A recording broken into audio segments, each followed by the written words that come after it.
Oscar shot to stardom at the tender age of 18 as EastEnders favourite Tiffany Mitchell. A lead role in the West End, a blockbuster movie, and a hugely successful singing career was to follow before a sudden change of fortune would see her disappear from the limelight. Thankfully, she's back and ready to start a new chapter in her life. Please welcome Martine McCutcheon.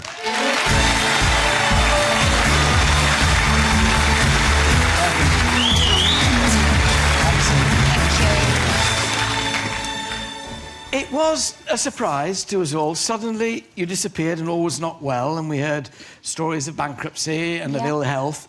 What happened, Martine? I didn't know what was wrong with me for many years, and I kept getting sick, I kept getting infections. I got to the point where I couldn't lift my arms up to wash my hair or even lift it to watch the TV with a remote.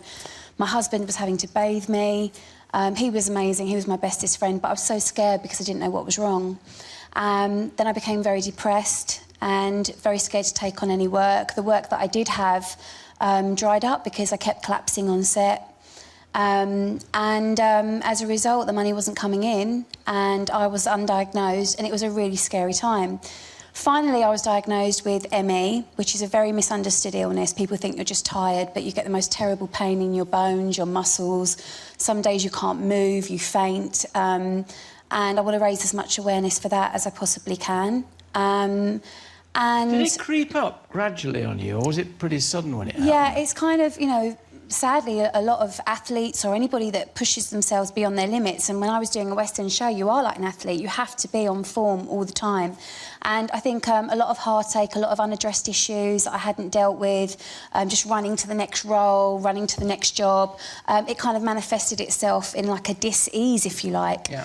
And finally, I was so pleased when they told me what it was. And then I said, well, what do I do to make it better? And they said, we don't know.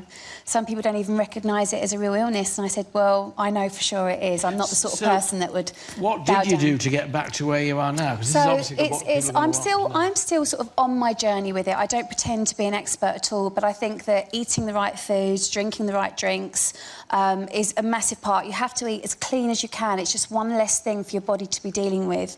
I did a thing called the lightning process, which was amazing. I'm not paid to advertise any of this. I just want to help people.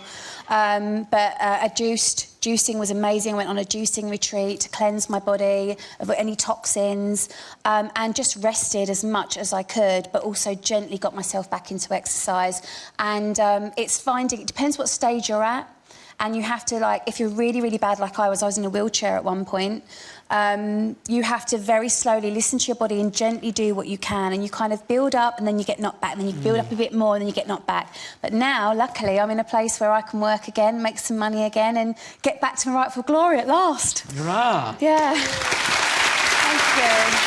You're launching into the start of this new career with a concert featuring the lyrics of one of our greatest lyricists, Don Black, who's written some incredible songs. So you're going to be touring with this. Tell us about this and the kind of things you're going to be singing. OK, so I met him at a party. It was Andrew Lloyd Webber's son's birthday, and he was there. And he said, I'd love for you to sing. I've heard about everything you've gone through.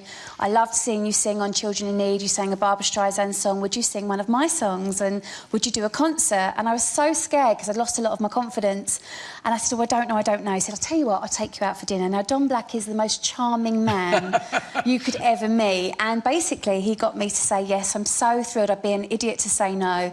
He wrote things like Ben, Born Free, Diamonds Are Forever, Bond themes, Take That Look Off Your Face, you name it, he's done it. He's won Oscars, and we're going to have this big orchestra. I'm going to be working with the amazing Maria Friedman, who is a real heavyweight within the West End. I was so excited to meet her.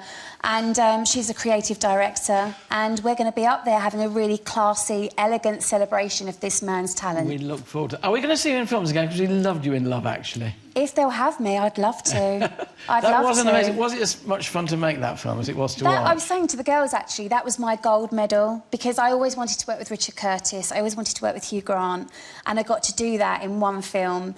And to top that is always going to be difficult, so you just have to try and do different things. And I'm just so grateful to go back to basics, smell the roses, be working again, and I've just got such a new found love for it all again. I don't take one bit of it for granted anymore. I'm nervous, I'm very scared, I'm not going to lie, but I think it's good for me to challenge myself and to get back up there again. And to have the energy for a new album as well. A new album's going to be coming out as well. It's all that. Just don't overdo it, right? I won't overdo it. Will you let me come back? Oh, I'll let you come back. Yeah. I'm very good at telling people not to overdo it. You can catch Martine in Don Black's songbook tour. She says all the songs you know. From the 25th of March, my thanks for now, and the best of luck to Martine McCutcheon. Thank you so much.